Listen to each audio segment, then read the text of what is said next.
शुभ प्रभात एवं जय हिंद बच्चों। मैं कृपानंद मिश्र एक बार पुनः आप सभी बच्चों का अपने ऑनलाइन क्लासेस में हार्दिक अभिनंदन एवं स्वागत करता हूं। प्यारे बच्चों, हम सभी आज कीचड़ का काव्य पाठ को पढ़ेंगे, इसकी व्याख्या करेंगे, है ना। देखेंगे इसको, क्योंकि इसके जो लेखक हैं काका कालेलकर जी, इसके बारे में आप लोगों ने पढ़ लिया होगा। पिछले वीडियो में हमने बताया था आपको कि इसको पढ़ लेना है। पाठ को भी आप लोगों ने पढ़ा होगा, इसकी व्याख्या देखेंगे। कीचड़ का काव्य। आज सुबह पूर्व में कुछ खास आकर्षक नहीं था। रंग की सारी शोभा उत्तर में जमी थी। उस दिशा में तो लाल रंग ने आज कमाल ही कर दिया था, परंतु बहुत ही थोड़े से समय के लिए। स्वयं पूर्व दिशा ही जहाँ पूरी रंगी न गई हो, वहाँ उत्तर दिशा कर करके भी कितने नखरे कर सकती। देखते देखते वहाँ बादल श्वेत पूनी जैसे हो गए और यथाक्रम दिन का आरंभ हो गया। इस पैराग्राफ में, इस अनुच्छेद में जो लेखक हैं ये बताने का प्रयास किए हैं कि मूल चीज ही होता है ना। यानी कि सूर्य के प्राकट्य होने की जो दिशा है वो पूरब दिशा है, न कि उत्तर दिशा। तो उत्तर दिशा में अगर थोड़े समय के लिए लाली आ भी जाए, है ना, तो हमेशा के लिए नहीं रह सकती। आ जाए तो उसकी विशेषता जरूर कुछ बढ़ जाती है, लेकिन ये नहीं कि सूर्य के प्राकट्य की महिमा उत्तर दिशा में हो जाए, है ना। रहेगी तो अच्छी बात है, लेकिन बहुत कम समय के लिए होती है। उसी प्रकार ये लेखक ने बताने का प्रयास किया है कि जीवन का मूल चीज, जीवन चक्र का मूल चीज जो है वो कीचड़ ही है ना। हमको कीचड़ को समझना पड़ेगा, कीचड़ को जानना पड़ेगा, क्योंकि कीचड़ ही जीवन का सार तत्व है, मूल चीज है ना। भले हम कुछ समय के लिए इस आधुनिकता के दौर में खो जाएं, भले हम कुछ समय के लिए अपने वास्तविकता से दूर हो जाएं, लेकिन कितने समय के लिए? कुछ समय के लिए। फिर हमको भाग के अपनी वास्तविकता पर आना ही पड़ेगा, है ना। तो कहते हैं कि देखते ही देखते वहां के बादल श्वेत पूनी जैसे हो गए और यथाक्रम दिन का आरंभ हो गया। देखते ही देखते श्वेत पूनी, श्वेत मतलब होता है सफ़ेद, और पूनी मतलब होता है रुई। और कैसी रुई? तो धुनी हुई रुई, है ना। जैसे आप लोगों ने देखा होगा कि जैसे चरखा होता है, चरखे को देखे होंगे, तो चरखा को चलाते समय यही जो रुई होती है उसको धुन कर लंबा लंबा बनाया जाता है, जिससे कि उससे सूता काटा जा सके, है ना। रुई जब तक धुना हुआ नहीं रहता है तब तक वो चिपका चिपका टाइप का रहता है, लेकिन जब धुन दिया जाता है तो फैल जाता है और बहुत ही सुंदर लगने लगता है, बहुत ही अच्छा लगने लगता है। तो उसी का वर्णन कर रहे हैं लेखक यहाँ पर, है ना। तो कि जो बादल है, जब सूर्य की लालिमा वहाँ से हट गई तो वो पूरा श्वेत पूनी की तरह हो गया, यानी कि धुने हुए रुई की तरह हो गया। ऐसा रुई जो वस्त्र काटने के काम आता है। अब कह रहे हैं, अब वर्णन करते हैं कि हम आकाश का वर्णन करते हैं कि जीवन में हम क्या क्या करते हैं अपने, कि हम आकाश का वर्णन करते हैं, पृथ्वी का वर्णन करते हैं, जलाशयों का वर्णन करते हैं, पर कीचड़ का वर्णन कभी किसी ने नहीं किया है। मनुष्य की प्रकृति होती है कि जो अच्छी अच्छी चीज़ें होती हैं, जो उसको अच्छा लगता है, जो सुंदर लगता है, उसका वर्णन करता है ना। तो आकाश का वर्णन तो बहुत किया गया है, पृथ्वी का वर्णन बहुत किया गया है, जलाशयों का वर्णन बहुत किया गया है, लेकिन कीचड़ का वर्णन नहीं किया गया है, जिसको कि काका कालेलकर जी करेंगे। तो पर कीचड़ का वर्णन कभी किसी ने नहीं किया। कीचड़ में पैर डालना कोई पसंद नहीं करता। कीचड़ से शरीर गंदा होता है, कपड़े मैले हो जाते हैं, अपने शरीर पर कीचड़ उड़े यह किसी को भी अच्छा नहीं लगता, और इसलिए कीचड़ के लिए किसी को सहानुभूति नहीं होती। यह सब यथार्थ है, मतलब सत्य ही है, ये बात सत्य है कि कीचड़ के लिए किसी के मन में सहानुभूति होती ही नहीं है ना। दूसरे चीज़ के लिए रहेगी, पृथ्वी के लिए रहेगी, आकाश के लिए रहेगी, जलाशय के लिए रहेगी, पानी के लिए रहेगी, हवा के लिए रहेगी, वृक्षों के लिए रहेगी, लेकिन कीचड़ के लिए किसी के मन में सहानुभूति नहीं होती। किंतु तटस्थता से सोचें तो हम देखेंगे कि कीचड़ में कुछ कम सौंदर्य नहीं है। तटस्थ मतलब किसी का पक्ष लिए बिना, है ना। जैसे गांव का अब तो सरपंच भी पक्ष ले रहे हैं, लेकिन तटस्थ का मतलब कि मान लीजिए दो लोग हैं, मान लीजिए आपके दो दोस्त हैं, है ना, और किसी बात को लेकर झगड़ा कर दिए, और कक्षा में आपके कक्षा अध्यापक महोदय जी आए और उन्होंने पूछा कि बताओ भाई आप किसकी बदमाशी है ना। तो आप, क्योंकि वो दोनों बच्चे आपके ही मित्र हैं, तो आप किसी का पक्ष नहीं ले रहे हैं, और बिना पक्ष लिए आप अपने कक्षा अध्यापक से सही बात बोल दिए, तो उसी को बोला जाता है तटस्थ। यानी कि तटस्थ होकर, जब आप तटस्थ होंगे, यानी कि न आप आकाश का पक्ष रखेंगे, न जल का पक्ष रखेंगे, न वायु का पक्ष रखेंगे, न वृक्ष का पक्ष रखेंगे, न कीचड़ का ही पक्ष रखेंगे। जब आप तटस्थ हो जाएंगे, तो तटस्थता से सोचें तो हम देखेंगे कि कीचड़ में कुछ कम सौंदर्य नहीं है। पहले तो यह कि कीचड़ का रंग बहुत सुंदर है ना। कहते हैं कि पहली बात तो यह कि कीचड़ जिसको हम बुरा कहते हैं, जैसे मान लीजिए बरसात का दिन है और हम लोग स्कूल जा रहे हैं, तो देखते हैं कितना हम लोग बचा के जाते हैं, कहीं कीचड़ न पड़ जाए, कहीं कपड़े पे छींटा न पड़ जाए, कहीं गाड़ी वाला ऐसा न छींटा मार दे कि कपड़ा बिगड़ जाए, कहीं जूता न बिगड़ जाए। यानी कि कीचड़ से हम घृणा करते हैं, लेकिन वास्तव में जब तटस्थ होकर सोचेंगे तो देखेंगे कि कीचड़ का जो रंग है, पहले तो उसका जो कलर है बहुत ही सुंदर है।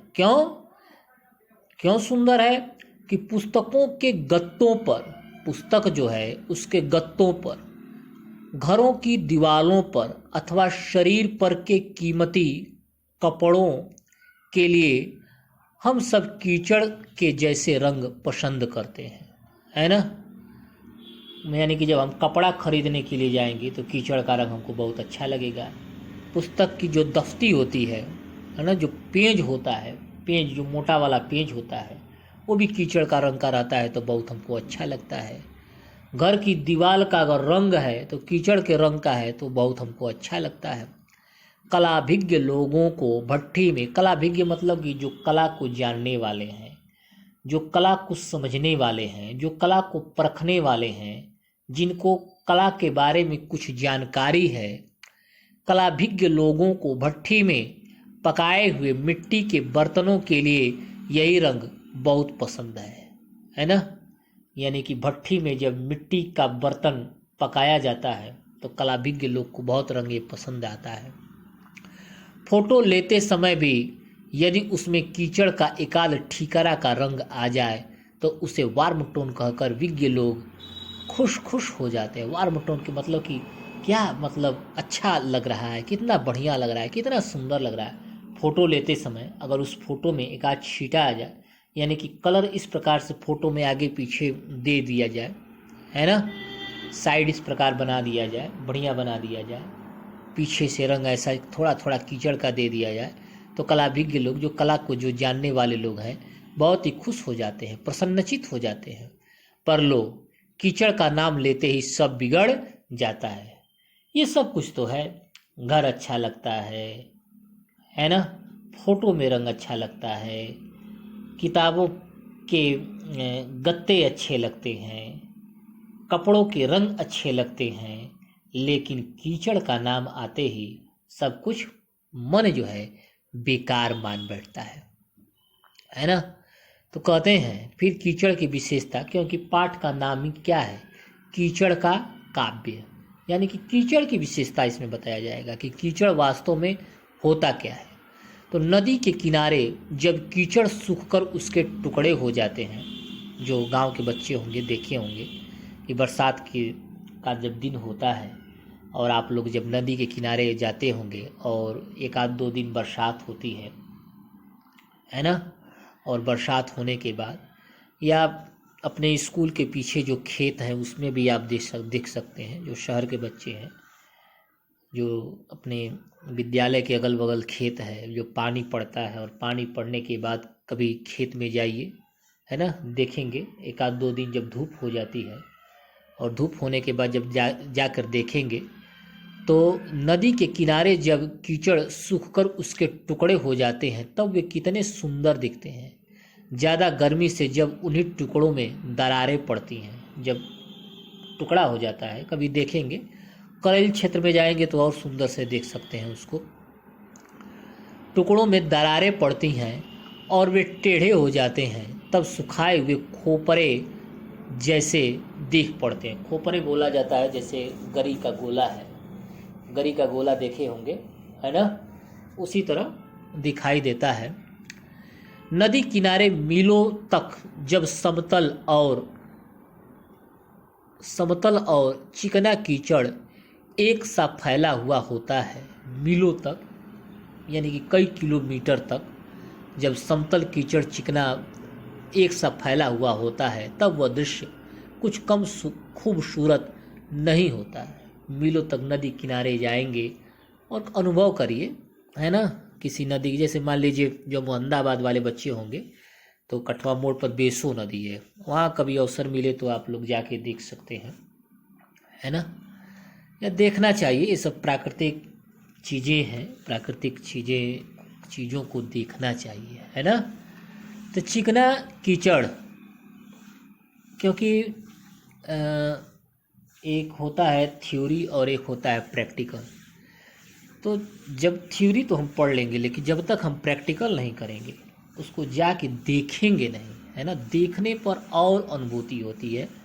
तो जो शहर जो गांव के बच्चे हैं जाके नदियों किनारे देखें, बस देखना चाहिए। ऐसा नहीं कि जाके आप लोग नदी में स्नान करने लगे।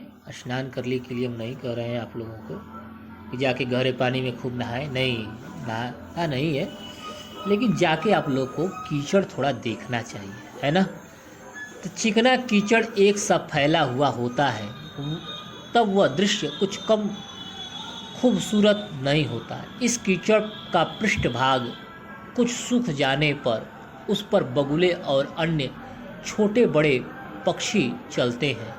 तब तीन नाखून आगे और अंगूठा पीछे, ऐसे उनके पदचिन्ह मध्य एशिया के रास्ते की तरह दूर दूर तक अंकित देख इसी रास्ते अपना कारवां ले जाने की इच्छा हमें होती है ना। कारवां मतलब कि जैसे लोग चलते हैं, लोगों का जत्था होता है। कहीं लोग जाते हैं तो कम से कम कहीं तीर्थाटन में, है ना, या कहीं धाम की यात्रा पर, या कहीं भी कारवां लोग जा रहे हैं किसी जगह, तो जब उस रास्ते को देखते हैं कि कीचड़ फैला हुआ है ना, और सूख चुका है, उस पर बगुले चले हुए हैं उसके ऊपर, और पदचिन्ह बहुत दूर तक गया हुआ है, उस पर चलने की इच्छा होती है। जैसे आप लोग देखे होंगे, अब तो देखने के लिए बहुत कम अवसर मिलता है, लेकिन हम अपने बचपन में देखे हैं कि गंगा जी जब हम लोग जाते थे नहाने के लिए, आज के समय में बालू का इतना खनन हो रहा है कि वो चीज़ देखने के लिए नहीं मिलेगा, है ना। इसीलिए हम कहते हैं कि प्रकृति को बचाना चाहिए। प्रकृति को जब हम बचाएंगे तभी अच्छा लगेगा। आज के समय में तो गंगा जी बहुत साफ़ हो गई हैं कोरोना की वजह से। कोरोना की वजह से जहाँ हम लोग घरों में बंद हैं, जहाँ एक तरफ प्रकृति अपने आप को संभाल रही है। इस समय देखेंगे तो गंगा का जो जल है इतना साफ़ हो चुका है कि करोड़ों करोड़ों खर्च करने के बाद भी जितना साफ़ नहीं हुआ था उतना पानी साफ़ हो गया है। गांव के बच्चे कभी देख भी सकते हैं।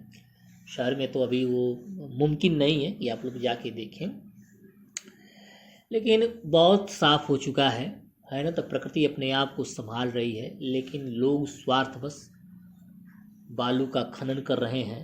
नहीं तो हम लोग जब जाते थे स्नान करने के लिए, नहाने के लिए, तो हम लोग देखते थे बचपन अवस्था में। अब तो हम भी नहीं देख पा रहे हैं, लेकिन जब हम लोग आज से 25 साल पहले की मैं बात बता रहा हूँ, तो बहुत हम लोग रेता में चलते थे, है ना।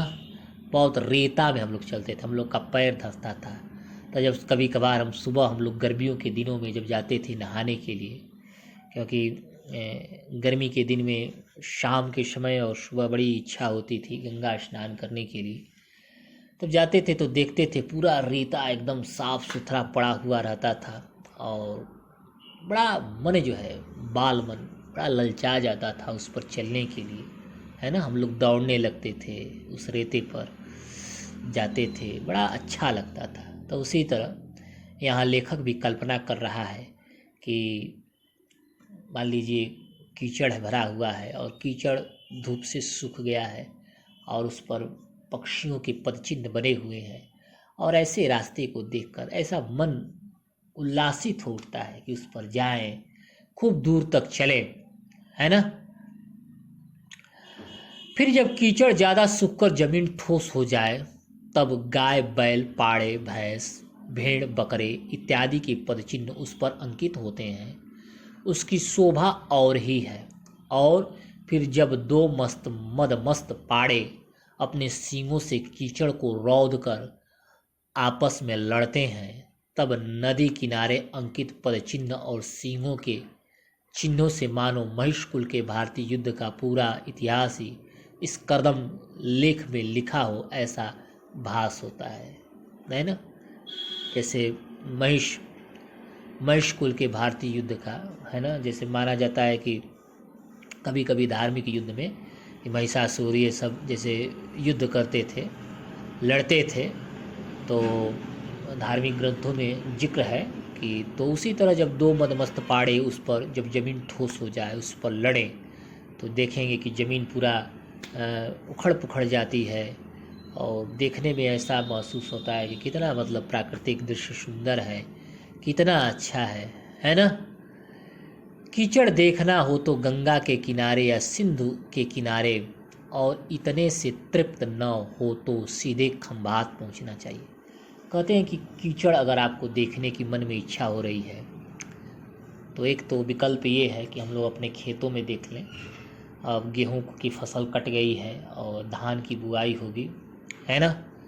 सभी लोग बिहन डालेंगे, इसके बाद धान की बुआई होगी। तो धान की बुआई में गांव के लड़के देखते हैं कि कैसे कैसे कीचड़ में धान की बुआई होती है ना। तो कीचड़ में हम लोग चलते हैं, कीचड़ को महसूस करते हैं, कीचड़ को जानते हैं, है ना। तो कीचड़ देखना हो तो, लेकिन जब आपको ज़्यादा कीचड़ देखना है ना, कीचड़ अगर आपको ज़्यादा देखना है तो आपको नदियों के किनारे जाना पड़ेगा। भारत की जो धार्मिक नदियां हैं, गंगेश, यमुनेश्च, गोदावरी, सरस्वती, नर्मदे, सिंधु, कावेरी, है ना। गंगा है, यमुना है, गोदावरी है, सरस्वती है, नर्मदा है, सिंधु है, कावेरी है। ये 7 नदियां पवित्र मानी जाती हैं। तो उसी नदियों में कहते हैं कि कीचड़ देखना हो तो गंगा के किनारे या सिंधु के किनारे, पहले तो गंगा के किनारे जाइए, सिंधु के किनारे जाइए, और इतने से सिंधु नदी पंजाब में है ना, वहाँ जाके देख सकते हैं। गंगा के किनारे जाके देख सकते हैं। तो पंजाब जाने की ज़रूरत नहीं है, आप लोग अपने गंगा नदी पास ही है। हम लोग कितने सौभाग्यशाली हैं, है ना, कि हम लोग जहाँ रह रहे हैं वहाँ गंगा जी हैं। तो सिंधु के किनारे और इतने में भी तृप्ति यानी कि संतुष्टि न हो तो सीधे खंभात पहुंचना चाहिए, है ना। खंभात पहुंचिए, समुद्र में पहुंचिए। वहीं मही नदी के मुख से आगे जहाँ तक नज़र पहुँचे वहाँ तक सर्वत्र सनातन कीचड़ ही, है ना। खंभात जब पहुँचेंगे, खंभात की खाड़ी, खंभात, तो जहाँ मही नदी जाके वहीं पर मिलती है खंभात की खाड़ी में, तो जहाँ मिलती है तो वहाँ पर कहते हैं सनातन वजह से सनातन धर्म होता है। जैसे जो हिंदू धर्म है, हिंदू धर्म का नाम क्या है? सनातन धर्म, है ना। हिंदू धर्म का क्या नाम है? सनातन यानी कि जो सदियों से चला रहा है, कितने दिनों से चला आ रहा है, इसको कोई बता नहीं पाएगा। हर धर्म को लोग बता देंगे, है ना। ईसा मसीह कब आए लोग जानते हैं, बुद्ध जी कब आए लोग जानते हैं, महावीर जी कब आए लोग जानते हैं, है ना। मोहम्मद सब कब आए लोग जानते हैं, लेकिन सनातन धर्म कब से चला है ये कोई नहीं बता सकता। सनातन मतलब कि बहुत ही प्राचीन। तो जब से ये धरती है तब से मही नदी का जो मुहाना है और खंभात की खाड़ी में मिलता है, तब से वो मिल रहा है। तो जाहिर सी बात है कि जब से धरती है तो वहाँ कीचड़ भी तो बहुत होगा। तो अगर आपको बहुत ज़्यादा कीचड़ देखना है तो आपको सीधे खंभात पहुँचना चाहिए। वहाँ मही नदी के मुख से आगे जहाँ तक नज़र पहुँचे वहाँ तक सर्वत्र सनातन कीचड़ ही देखने को मिलेगा। इस कीचड़ में हाथी डूब जाएंगे, ऐसा कहना न शोभा दे ऐसी अल्पोक्ति करने जैसी है ना। सर्वत्र सनातन कीचड़ ही देखने को मिलेगा, इस कीचड़ में हाथी डूब जाएंगे ऐसा कहना। अगर हम कहें कि इस कीचड़ में, जो कि इस धरती का सबसे बड़ा जानवर क्या है स्थल पर प्राणी, वैसे तो व्हेल माना जाता है, व्हेल मछली तो समुद्र में पाई जाती है, लेकिन स्थल पर अगर माना जाए तो हम लोग जिसको देखते हैं वो क्या है?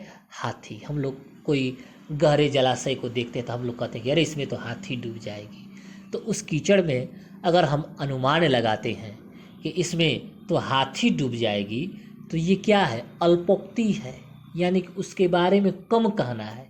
तो क्या कहा जाए? पहाड़ के पहाड़ उसमें लुप्त हो जाएंगे ऐसा कहना चाहिए। यानी कि बड़े बड़े पहाड़ भी अगर उस कीचड़ में जाएं तो क्या हो जाएगा? लुप्त हो जाएगा, समाप्त हो जाएगा। हमको ऐसा कहना चाहिए। हमारा अन्न, अब कीचड़ की थोड़ा विशेषता बता रहे हैं, इसको देखेंगे ध्यान से। हमारा अन्न कीचड़ से ही पैदा होता है, एकदम बिल्कुल बात सही है ना। हम गेहूँ खाते हैं, चावल खाते हैं, सब्जी खाते हैं, है ना। कुछ भी हम खाते हैं सब कीचड़ से ही तो पैदा है।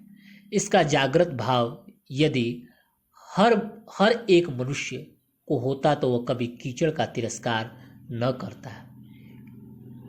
एक अजीब बात तो देखिए, पंख शब्द घृणास्पद देख कहते हैं कि एक बड़ी अजीब बात है, बड़ी दिलचस्प बात है। और वो बात क्या है कि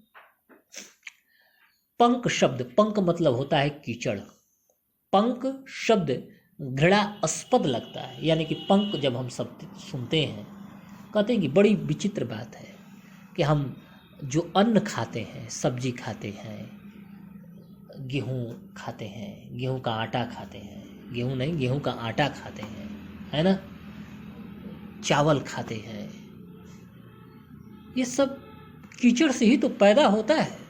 लेकिन बड़ी विडंबना है, बड़ी विचित्र बात है क्या कि पंख शब्द घृणास्पद लगता है। पंख यानी कि कीचड़ जब हम सुनते हैं तो मन में घृणा, अरे कीचड़ है, अरे राम राम, कीचड़ पड़ गया, अरे राम राम। जबकि पंकज शब्द सुनते ही कवि को लोग डोलने और गाने लगते हैं। लेकिन पंकज मतलब होता है कमल, कमल का नाम सुने तो लोग कवियों की बड़ी विशेषता करने लगते हैं। और कमल का नाम सुनते ही मन जो है प्रफुल्लित हो जाता है, मन आनंदित हो जाता है, मन प्रसन्नचित हो जाता है ना। मन बिल्कुल मलिन माना जाता है, किंतु कमल शब्द सुनते ही चित्त में प्रसन्नता और आह्लादकत्व मतलब खुशी फूट पड़ते हैं। कवियों की ऐसी युक्ति शून्य वृत्ति उनके सामने हम रखें तो वे कहेंगे कि आप वासुदेव की पूजा करते हैं, इसलिए वासुदेव को तो नहीं पूजते, है ना। आप वासुदेव की पूजा करते हैं इसलिए वासुदेव को तो नहीं पूजते। अगर हम कवियों के सामने कहें जो ऐसी विशेषता का वर्णन करते हैं, पंख का वर्णन नहीं करते हैं, पंकज का वर्णन करते हैं, अगर हम कवि के सामने कहें कि भाई आप ऐसा क्यों करते हैं, आप पंख की भी विशेषता बताइए, पंकज की विशेषता बता रहे हैं, ठीक बात है, लेकिन पंख की भी विशेषता बताइए, तो कवि हमारे सामने तर्क देंगे कि आप वासुदेव की तो पूजा करते हैं लेकिन वासुदेव की क्यों नहीं करते। वासुदेव यानी कि उनके पिताजी, और वासुदेव मतलब श्री कृष्ण। हम वासुदेव की तो पूजा करते हैं लेकिन श्री कृष्ण की तो पूजा करते हैं लेकिन वासुदेव यानी कि उनके पिताजी का उतना पूजा नहीं करते, है ना। हीरे का भारी मूल्य तो देते हैं किंतु कोयले का पत्थर का नहीं देते। कहते हैं कि हीरा जो होता है कहाँ से निकलता है, कोयले से। तो व्यक्ति क्या करता है, हीरा का मूल्य देता है लेकिन उस कोयले का उतना मूल्य नहीं देता जितना कि हीरे का देता है। कभी सब तर्क रखेंगे। और मोती को कंठ में बांधकर फिरते हैं किंतु उसकी मातृश्री को गले में नहीं बांधते। मातृश्री यानी कि उसकी माता, और उसकी माता क्या है, कोयला। यानी कि हीरे को तो अपने गले में हम बांध के घूमते हैं फिरते हैं, लेकिन उस कोयले को हम अपने गले में नहीं बांधते। कम से कम इस विषय पर कवियों के साथ तो चर्चा न करना ही उत्तम है। तो इस विषय पर कवियों से हम चर्चा नहीं कर सकते, वे हमें ऐसा तर्क देंगे कि हम अतर्क हो जाएंगे। लेकिन कुल मिला के हमें कीचड़ के महत्व को समझना चाहिए, है ना। प्रकृति ने जो भी चीज़ें बनाई है, प्रकृति ने जो भी चीज़ें हमको प्रदान किया है, सबका महत्व है ना। भगवान से जो भी चीज़ें मिलती है सबका महत्व है। यहाँ कोई भी बिना महत्व का नहीं है। अगर हम समझ रहे हैं कि यहाँ कोई महत्व का है तो बेकार। जैसे गांव में आप लोग घूरा देखे होंगे, जहाँ गोबर फेंका जाता है, लेकिन साल में उसका भी एक दिन समय आता है, वही घूरा क्या हो जाता है, खाद हो जाता है, और उसको उठा के लोग अपने खेतों में डालते हैं। घर में बिगड़ी हुई घड़ी है, लेकिन वो भी 24 घंटे में एक बार सही समय बताती ही है। तो जब घड़ी की ये दशा है, घूरे की ये दशा है, तो कीचड़ है ना।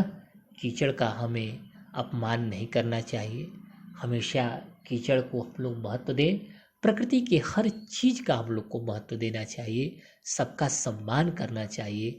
अगर हम सम्मान नहीं करेंगे तो ये जो कोरोना वायरस है ना, इसी तरह तमाम वायरस इस देश में आते रहेंगे और मनुष्य का जीवन बहुत छोटा हो जाएगा और वो घर में सिमट के रह जाएगा, और जो बाहर निकलेगा तो उसका परिणाम देख ही रहा है क्या होगा, है ना। लोग से घृणा करने लगेंगे, लोग लोगों से दूरी बनाने लगेंगे। जिसके लिए लोग परेशान हैं, जिसके लिए लोग लूटपाट कर रहे हैं, जिसके लिए लोग वैमनस्य की मन में भावना आ रही है, उन्हीं लोगों से लोग दूर भागने लगेंगे, है ना। तो प्रकृति का दोहन करिए, सभी लोग करें प्रकृति का दोहन। प्रकृति ने ये जो चीज़ें हमको दिया है वो दोहन करने के लिए ही दिया है, उसको लाभ लेने के लिए ही दिया है, लेकिन स्वार्थ से ऊपर उठकर, ये स्वार्थ के वशीभूत होकर नहीं, है ना। बालू का खनन करना है तो इतना हम न खनन कर दें कि बहुत बेकार हो जाए। वृक्षों को काटना है तो इतना हम न काटते। पहले के ज़माने में लोग कुल्हाड़ी से वृक्षों को काटते थे, तो कुल्हाड़ी से काटने में, मान लीजिए बहुत बड़ा पेड़ है तो उसको लोग काटते थे, तो काटने में बड़ा समय लगता था, लोग थक जाते थे, है ना।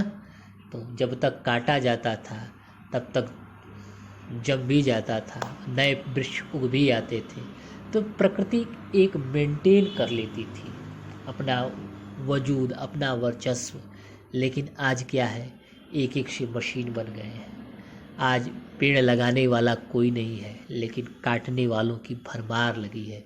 तो बताइए पेड़ किस फैक्ट्री में बनेगा, है ना? कोई ऐसी फैक्ट्री भी तो नहीं है कि जो वृक्षों का निर्माण कर दे।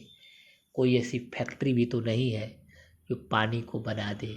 इसी पानी को आप बना के भले उसको अच्छा बना के, शुद्ध बना के उसे बेच सकते हैं, है ना? लेकिन कितना अच्छा होता है। आज से कुछ समय पहले लोग गंगा का पानी पीते थे। आज वो देखिए 20 दिन में आज भी शहरों का नाला जा रहा है उसी गंगा जी में। लेकिन आज गंगा आप लोग जाके देख सकते हैं, गंगा जी का पानी आज आचमन के योग्य हो गया है ना? लेकिन इतना इस देश में उद्योग धंधे, कल कारखानों का गंदा पानी जा रहा है। तो ये बात तो हमको समझ में आ गई कि ये पानी बहने से नहीं, ये कल कारखानों के पानी से ये इतना दूषित पानी जा रहा है कि जिस गंगा में हम लोग जाते थे तो कोई माने पानी महकता था। आप लोग खुद अनुभव कर सकते हैं। कानपुर, बनारस कभी आप लोग गए होंगे तो बगल से जाते होंगे, या बड़े बड़े शहरों में गए होंगे जहाँ यमुना जी को देखिए। लेकिन आज जाके देखिए, इसी 1 महीने के लॉकडाउन में बहुत परिवर्तन हो गया है। प्रकृति ने अपने आप को बहुत सुरक्षित रख लिया है। तो प्रकृति को समझना है, प्रकृति को बचाना है, इसके वजूद को, इसके महत्व को हम लोग को जानना है, बूझना है, ठीक है ना? तो इस पाठ को आप लोग खूब पढ़ेंगे, वीडियो को 1 बार, 2 बार, 3 बार सुनेंगे, है ना? बहुत अच्छा चैप्टर है, इसको पढ़ेंगे। इस कीचड़ के महत्व के बारे में इसको बताया गया है। प्रश्न उत्तर हम दूसरे वीडियो में बताएंगे, क्योंकि वीडियो बहुत ही लंबा हो जाएगा, ठीक ना? तो इसको पढ़ेंगे, देखेंगे, ठीक है? धन्यवाद।